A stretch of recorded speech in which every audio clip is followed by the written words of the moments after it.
You think these are stories invented for entertainment, symbolism, or fear. They were never stories to us. They were records of survival written by those who lived long enough to speak. You call them myths because you survived long enough to forget the danger. We remember because forgetting was never permitted, never safe, and never merciful. Every vampire world you recognize exists because something real brushed against human memory, fractured it, and left impressions that refused to fade. You survived the contact, recorded fragments, and moved on with your lives. We survived the consequences and stayed behind to manage them. My name is Aurelian Voss. I have lived long enough to watch truth decay into legend and legend harden into belief. All vampire stories are true in the way scars are true. They describe damage, adaptation, and survival, not accuracy or completeness. Some accounts are memories distorted by centuries of retelling. Some are confessions softened to remain survivable. Some are deliberate lies constructed to keep humans ignorant and vampires alive. Those lies were often the most successful. When stories contradict one another, humans assume invention or fiction. We recognize multiple witnesses describing the same catastrophe. Contradiction is not evidence of falsehood. It is evidence that many survived the same event differently. You noticed one element repeating in every account, regardless of culture, era, or language: blood. You watched it spill, transfer, bind, intoxicate, and corrupt. So you assumed it must be the source. You believed blood carried power, then memory, then identity. Eventually you decided it carried love. When fear deepened, you reversed the conclusion and declared it carried damnation instead. The pattern never changed. You were wrong about the cause, but you were not wrong about the danger. Blood does not remember what it touches. It cannot reflect, interpret, judge, or retain meaning. Blood does not feel guilt, desire, grief, or attachment. Those are human burdens we never escaped. Blood does not love you, hate you, or curse you. It is incapable of intention. Blood is a medium, a courier, a transport system. It only moves what already exists within the beings who use it. In the Vampire Chronicles, blood carries memory, emotion, and identity. That belief did not come from imagination or fantasy. Lestat felt memory rise during feeding. So did many of us, across centuries and continents. He experienced emotions that were not his own, layered violently over his consciousness. That part of his testimony was accurate. What he misunderstood was the mechanism behind the sensation. Poets often mistake intensity for structure. Lestat was honest in his confession. He was also incapable of restraint or reduction. Feeding collapses distance between nervous systems, intention, and awareness. Boundaries dissolve. Lestat assumed blood caused the memories he felt. It did not.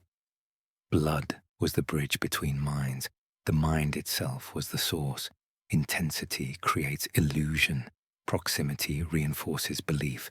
Poetry survives longer than precision. That is why his version endured. Long before romance, blood meant survival and nothing else.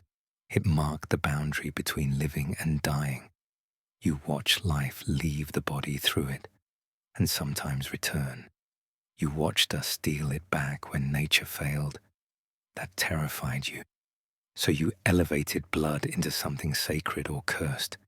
Fear always demands symbolism. Blood became the symbol you could not escape.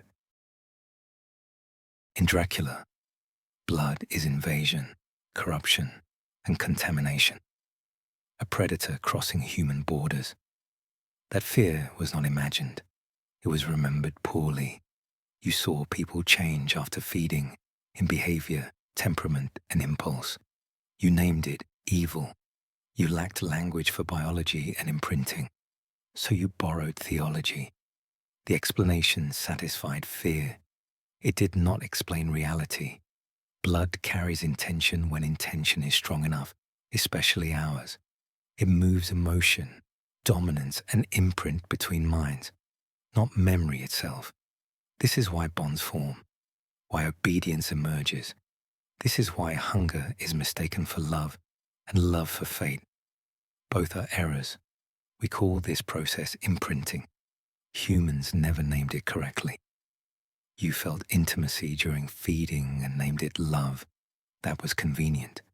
You felt obedience afterward and named it magic. That was comforting.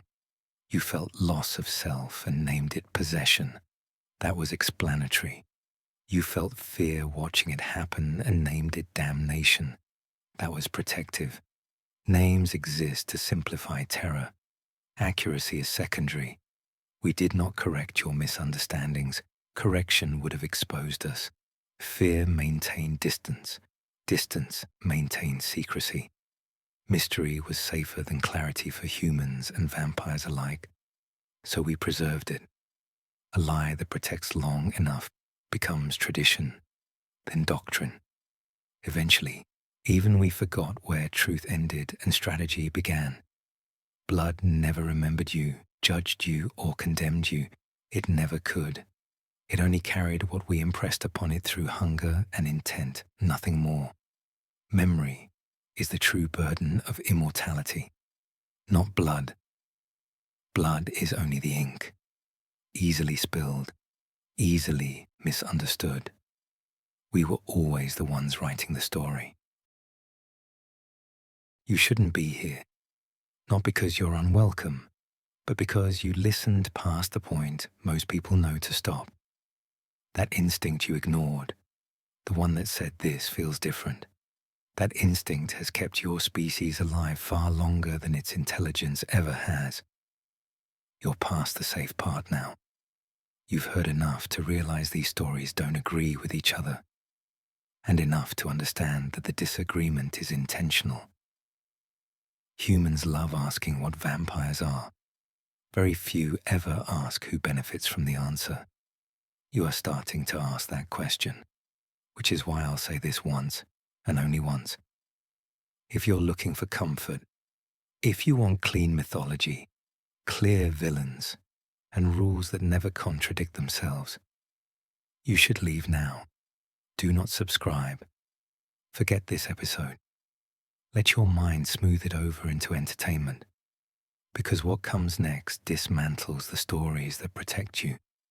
The next chapters name the liars, the ones still alive, the ones who made sure certain truths survived only as folklore and superstition. And once you hear that part, you won't be able to pretend ignorance ever again.